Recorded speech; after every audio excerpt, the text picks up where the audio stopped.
Selamat pagi Ibu, selamat pagi Kakak Aslep, dan selamat pagi buat teman-teman semuanya. Baiklah, kami dari kelompok 7 pada mata kuliah praktikum aplikasi statistika dengan dosen pengampu Ibu Susiana SPD MSI dengan asisten laboratorium. Yang pertama ada Kak Khairun Nisa Nabila dan yang kedua ada Kak Adinda Nur Anissa. Nah, sebelum masuk ke penjelasan materi, kami akan memperkenalkan diri terlebih dahulu. Kami kelompok 7 yang terdiri dari yang pertama yaitu ada Johannes Gultom atau saya sendiri sebagai moderator dan sekaligus penyaji. Yang kedua ada Tessa Kiara Lumban Gaul selaku penyaji. Yang ketiga ada Ananda Anugrah Putri sebagai penyaji dan yang keempat ada Suja Arifino sebagai penyaji. Nah, di sini kami akan menyajikan sebuah materi mengenai reliabilitas.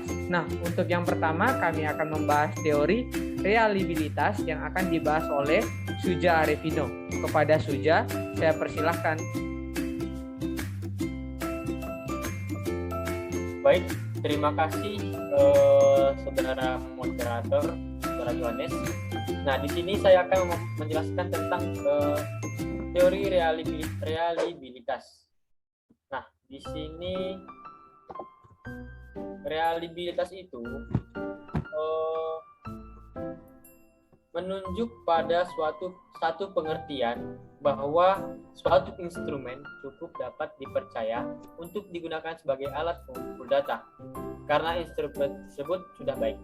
Nah, instrumen yang sudah dapat dipercaya itu atau yang reliable akan menghasilkan data yang dapat dipercaya juga. Nah, ini dikutip dari Aripunto 2010. Nah, selanjutnya ada konsep reliabilitas penelitian kualitatif. Bandur 2016 menjelaskan bahwa konsep reliabilitas dalam periode modern ini diartikan sebagai konsistensi metode dan hasil penelitian. Suatu penelitian kualitatif dikatakan reliable jika hasil penelitian tersebut dapat direplikasi oleh para peneliti lainnya. Untuk menghasilkan penelitian kualitatif reliable, para peneliti kualitatif mendokumentasikan catatan lapangannya baik dalam bentuk jurnal harian maupun catatan lapangan lainnya dalam bentuk memo. Nah, meskipun demikian, itu dalam perkembangan selanjutnya terjadi revisi pada konsep reliabilitas penelitian kualitatif. Nah, pada periode tradisional dan modern penelitian kualitatif, reliabilitas penelitian lebih difokuskan pada teknik atau instrumen pengumpulan data. Nah, dalam hal ini, reliabilitas penelitian ditentukan oleh sejauh mana instrumen penelitian yang digunakan dalam konteks tertentu dapat menghasilkan penelitian yang sama jika diterapkan dalam konteks yang lain. Nah, jadi reliabilitas itu ditentukan oleh stabilitas dan konsistensi hasil penelitian yang dihasilkan oleh instrumen penelitian yang sama. Jadi itu konsistensi dan ketepatan hasil penelitian itu tidak hanya diukur dari hasil uji reliabilitas instrumen penelitian, tapi juga pada proses dan kondisi penggunaan alat-alat penelitian dalam pengumpulan data di lapangan. Selanjutnya di sini ada reliabilitas penelitian kuantitatif. Tadi kualitatif, ini kuantitatif. Dalam penelitian kuantitatif ada dua cara umum yang digunakan banyak peneliti untuk menentukan tingkat reliabilitas. Nah, yang pertama ada tes retest reliability dan yang kedua ada tes konsistensi interval. Nah, pendekatan tes retest itu atau disebut juga pengumpulan ulang, bisa juga metode tes ulang, bisa juga reliabilitas ulang uji, atau juga bisa disebut tes ulang tes. Nah, itu berbagai dari beberapa pakar. Nah, jadi tes ulang ini, tes retest ini digunakan ketika seorang peneliti melakukan tes pada sampel penelitian yang sama dalam waktu yang berbeda. Dengan kata lain, seorang responden diberi kuesioner atau tes yang sama dalam waktu yang berbeda. Lalu hasil dari kedua tes tersebut dikorelasikan untuk melihat konsistensi hasil.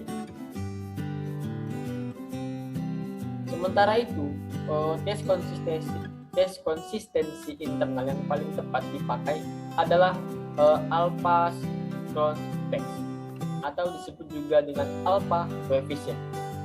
Rentangan nilai koefisien alpha itu berkisar antara 0, nah itu dia tanpa reliabilitas, sampai dengan 1, nah itu dia reliabilitas sempurna.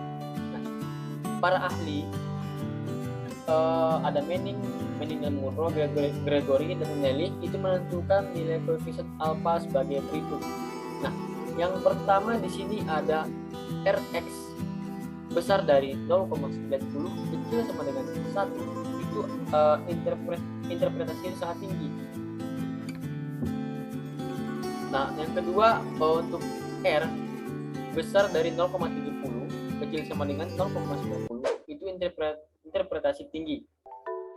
Untuk R besar dari 0,40 kecil sama dengan 0,70 itu interpretasinya cukup atau di sedang-sedang gitu.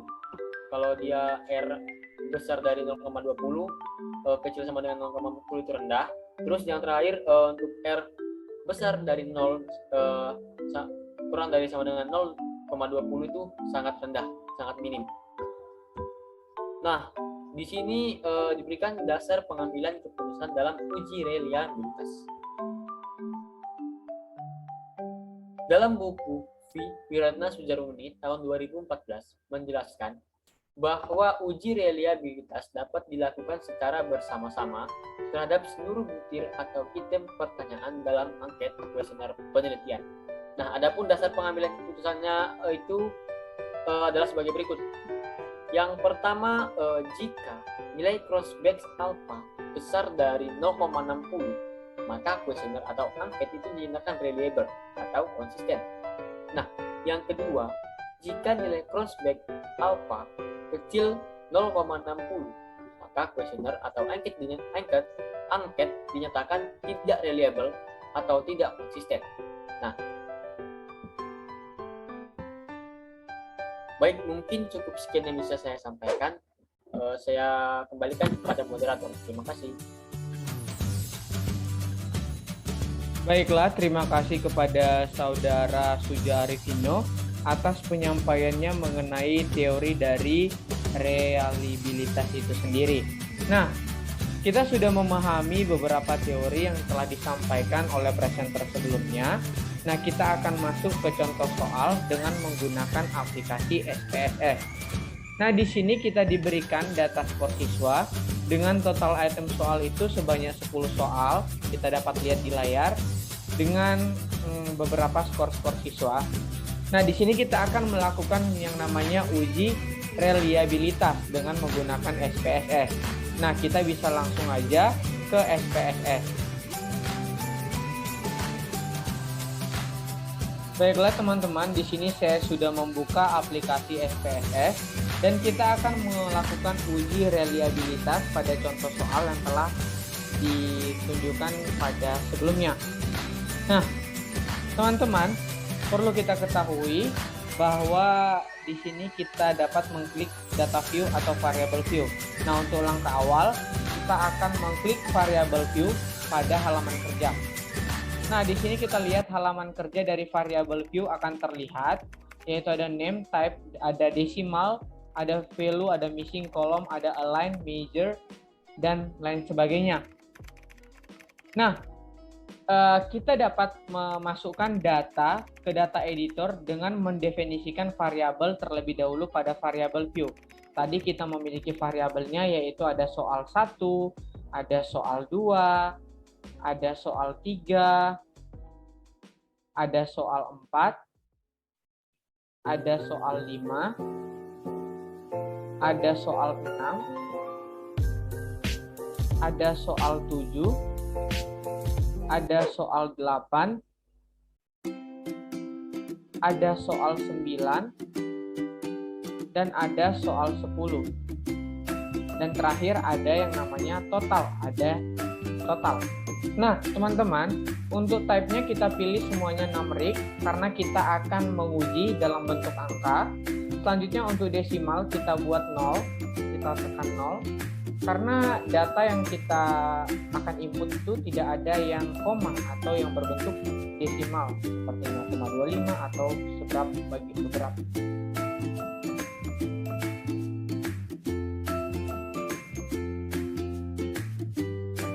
Nah, selanjutnya untuk align kita dapat pilih center agar data yang nanti kita akan input ke data view itu terlihat lebih rapi.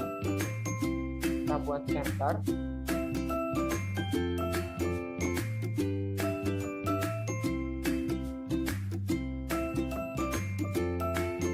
Dan untuk measure-nya kita pilih ordinal. Kita pilih ordinal.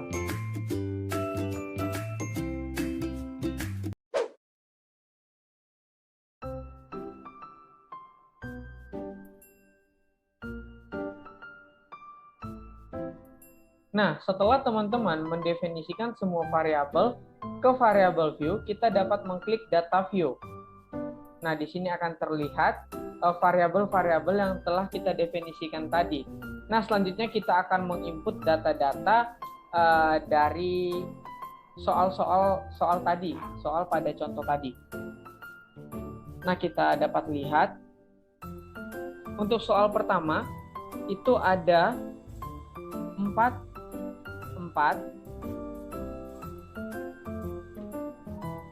3, 3,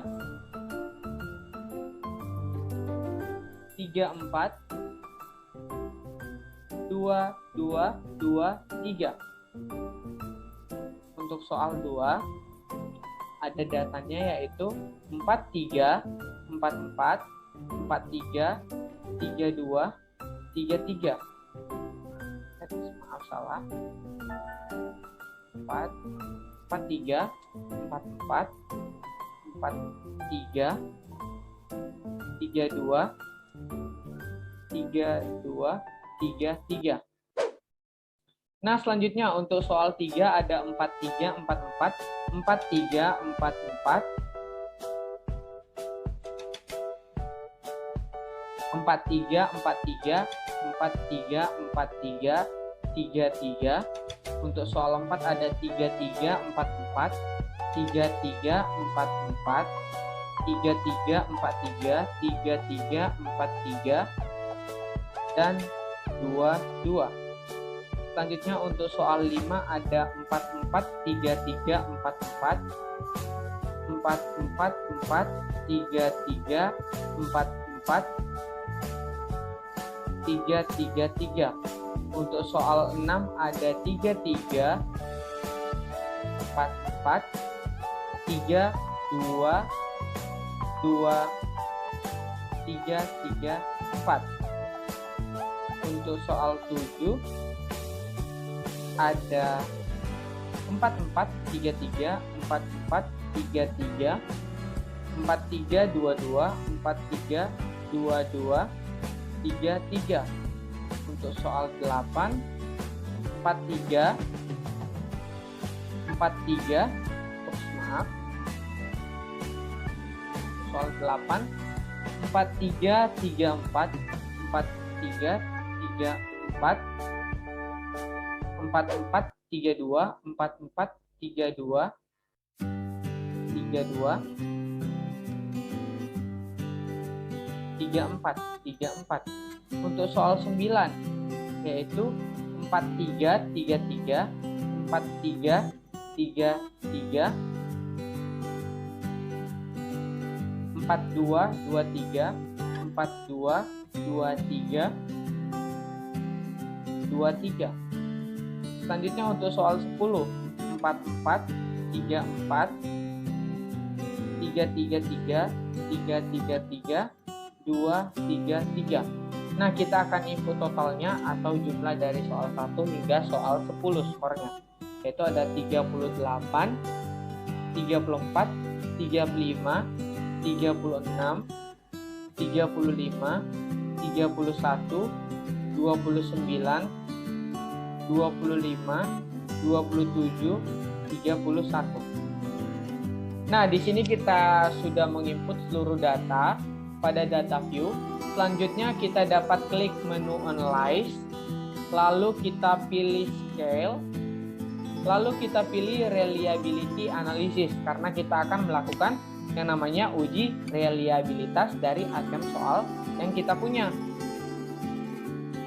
Nah, selanjutnya kita akan lihat terdapat yaitu kotak dialog reliability analysis.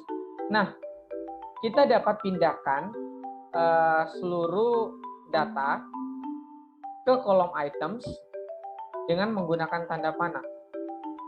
Ingat, total tidak termasuk karena kita hanya akan menguji apakah soal tersebut reliable atau tidak. Nah, selanjutnya di sini ada model, yaitu ini terdapat ada alpha, ada split half, ada Goodman, ada parallel dan sebagainya, tapi kita akan menggunakan alpha. Selanjutnya,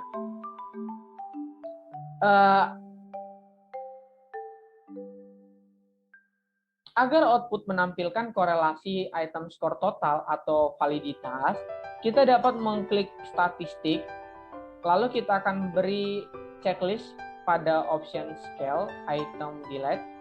Nah, di sini kita lihat bahwa kita diberikan kotak dialog reliability analysis statistik, lalu kita pilih scale if item delete. Selanjutnya kita akan klik continue. Nah, selanjutnya kita klik OK. Nah, di sini akan ditampilkan outputnya. Baiklah, sekian dari saya. Untuk output dari contoh 1 akan dipaparkan oleh Saudari Ananda.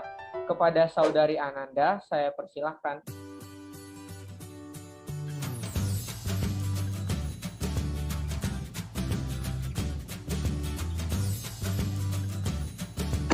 Oke, baik, saya akan membacakan hasil output dari contoh 1 tadi. Untuk table case processing summary dari table output tersebut memberikan informasi tentang jumlah sampel N, yang mana program SPSS adalah 10 sampel.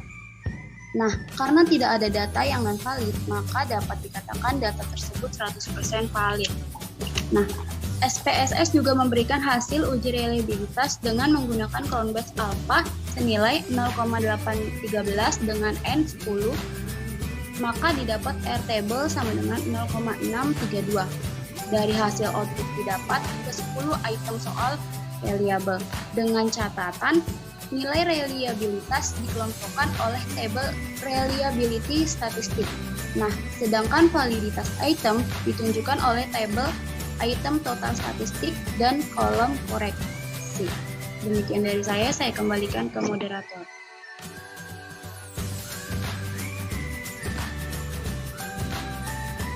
Baiklah, terima kasih kepada Saudari Ananda atas penyampaian mengenai interpretasi dari hasil output yang pertama. Baiklah, untuk selanjutnya akan disampaikan oleh Saudari Tessa Kiara Lumban Gaul. Kepada Saudari Tessa, saya persilahkan.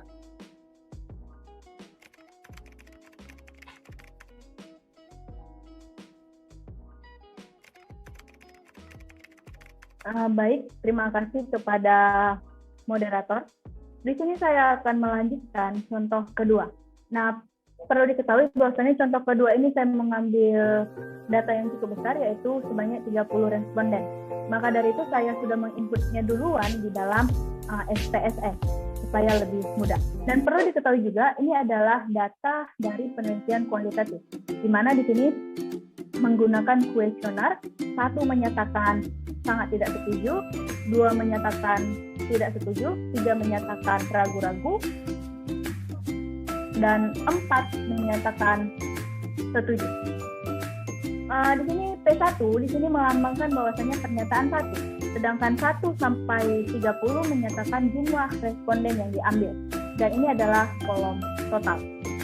Ini tampilan dari data view. Nah, sebelum masuk ke data view, sebenarnya kita harus mendefinisikan variabel dulu di dalam variabel view. Oke, ini bisa terlihat. Dari sini saya sudah mendefinisikan untuk variabel pertama ada namanya P1, P singkat dari pernyataan 1. Nah, P1 ini tipenya numerik, ya karena kita menggunakan angka, tidak pakai desimal. Dan juga saya pilih usernya ordinal. Begitu juga P2, P3, P4 sampai dengan P10, dia sama, usernya ordinal. Oke, langsung saja. Karena di sini kita mau menguji adalah uji reliabilitas, maka kita klik pertama adalah analyze. Nah, setelah kita pilih analyze, kita pilih ke skill, lalu reliability analysis, karena mau uji reliabilitas. Oke, saya klik. Nah, di sini muncul kotak dialog dari analisis reliabilitas. Jadi di sini kita kasih nama, di sini adalah kotak sebelah kiri, dan di sini ada kotak sebelah kanan. Nah, tujuan kita harus memindahkan item mana yang mau kita uji tingkat reliabilitasnya. Nah, karena di sini kita mau uji 10 pernyataan dari angket yang kita berikan kepada 30 responden, maka kita harus memindahkan T1 sampai dengan T10. Nah, totalnya tidak usah dipindahkan. Oke, di sini saya blok, lalu saya pindahkan, dan di sini totalnya saya kembalikan ke kotak sebelah kiri. Nah, di sini model kita pilih. Di sini saya menggunakan model alpha. Di sini banyak model, ada model flip house, ada model GetMatch, parallel, dan strict parallel. Di sini saya pakai model alpha. Oke. Dan di sini ada menu statistik selanjutnya. Nah, ini adalah kotak dialog analisis statistik reliabilitas. Nah, kita apa sih yang mau kita lihat dari uji reliabilitas ini? Nah, di sini saya akan centang semua descriptive for untuk item, scale, dan scale if item selected. Dan untuk yang lain tidak perlu dicentang karena kita hanya mau lihat uji reliabilitasnya. Oke? Lalu saya continue dan saya klik OK. Sebentar. Oke, sebentar ya, masih loading. Oke, ini adalah outputnya. Outputnya akan dibacakan oleh teman saya. Sekian dari saya kembalikan kepada moderator. Baiklah, terima kasih kepada Saudari Tessa atas pemaparannya mengenai contoh 2 beserta dengan langkah-langkahnya. Nah, selanjutnya untuk hasil dari uji yang dilakukan pada contoh 2 atau yang kita sering bilang yaitu output akan dipaparkan oleh Saudari Ananda. Kepada Saudari Ananda, saya persilakan.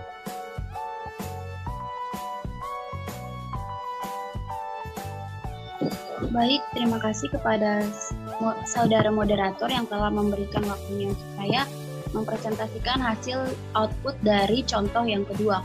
Nah, untuk table case processing summary itu table output tersebut memberikan informasi tentang jumlah sampel atau di situ N yang dianalisis oleh program SPSS adalah 30 orang responden. Nah, karena tidak ada data yang non-valid, maka dapat dikatakan data-data tersebut 100% valid. Nah, untuk yang table reliability statistik, dari table output tersebut ada N of items-nya 10 buah item dengan nilai Cronchback alpha-nya 0,958. Nah, karena nilai Cronchback alpha-nya lebih besar dari 0,60, yakni 0,958 lebih besar dari 0,60, maka dapat dikatakan bahwa ke-10 item tersebut adalah reliable. Nah, saya akan membacakan table item statistiknya. Untuk pernyataan 1 didapat mean-nya 2,57 dengan standar deviasinya 0,817 dengan nilai N 30. Untuk yang pernyataan kedua didapat mean 2,53 dengan standar deviasinya 0,629 dengan jumlah N-nya juga sama dengan 30. Untuk pernyataan yang ketiga didapat mean-nya 1,23 dengan standar deviasi 0,430 dengan jumlah N 30. Untuk yang pernyataan keempat didapat mean 2,43 dengan standar deviasi 0,774 dengan jumlah N yang sama yakni 30.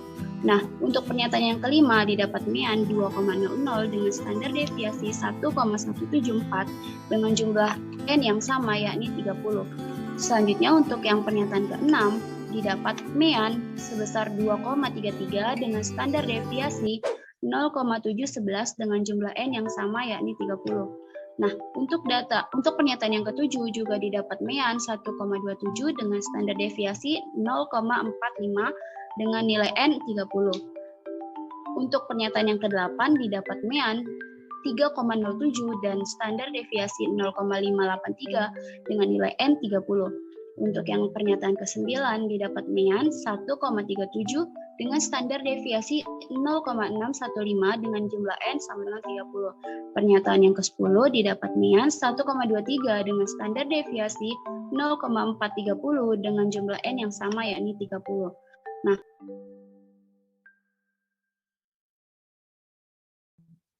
selanjutnya untuk tabel item total statistik untuk pernyataan 1 diperoleh Cronbach alpha if item delete sebesar 0,947.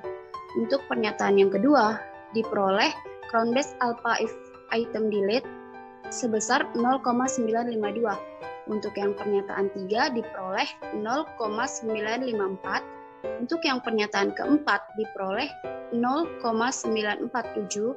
Untuk pernyataan kelima diperoleh 0,959. Untuk pernyataan ke-6 diperoleh 0,949. Untuk pernyataan yang ke-7 diperoleh 0,953. Untuk pernyataan 8 diperoleh 0,958. Untuk yang pernyataan ke-9 diperoleh 0,950. Dan untuk yang pernyataan 10 diperoleh 0,960. Selanjutnya, kita masuk ke tabel scale statistics dengan min 20,03 dengan variasi 34,999 dengan standar deviasinya 5,916 dengan N of items-nya 10. Demikian yang dapat saya sampaikan, saya kembalikan ke moderator. Baiklah, terima kasih kepada Saudari Ananda atas penyampaiannya mengenai interpretasi hasil dari output 2. Nah, baiklah, selanjutnya untuk kesimpulan dari presentasi kami mengenai uji reliabilitas akan disampaikan oleh Saudari Tessa. Kepada Saudari Tessa, saya persilahkan.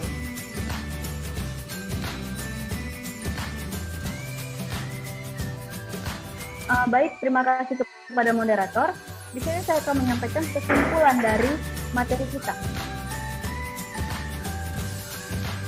Adapun kesimpulan dari materi kami adalah reliabilitas adalah konsistensi dari serangkaian pengukuran atau serangkaian alat ukur. Pada penelitian kualitatif, reliabilitas ditentukan oleh stabilitas dan konsistensi hasil penelitian yang dihasilkan oleh instrumen penelitian yang sama. Sedangkan pada penelitian kuantitatif ada dua cara menentukan reliabilitas, yaitu yang pertama tes retest reliability dan yang kedua tes konsistensi internal. Pada pengujian reliabilitas pada software SPSS, langkah yang dilakukan adalah yang pertama mengklik analyze, lalu memilih scale dan memilih reliability analysis. Pada kedua contoh yang sudah dipaparkan oleh Saudara Johannes beserta saya, dapat dicatatkan bahwasannya kedua contoh tersebut adalah contoh penelitian yang reliable. Hal ini dibuktikan dengan nilai Cronbach alpha lebih besar daripada 0,60, yakni pada contoh 1 0,813 lebih besar daripada 0,60 dan contoh 2 0,950 lebih besar daripada 0,60.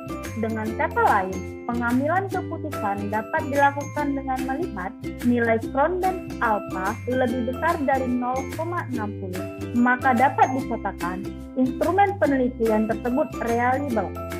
Dan untuk nilai Cronbach alpha lebih kecil daripada 0,60, maka dapat dikatakan instrumen tersebut tidak reliable. Demikian kesimpulan, saya kembalikan kepada moderator.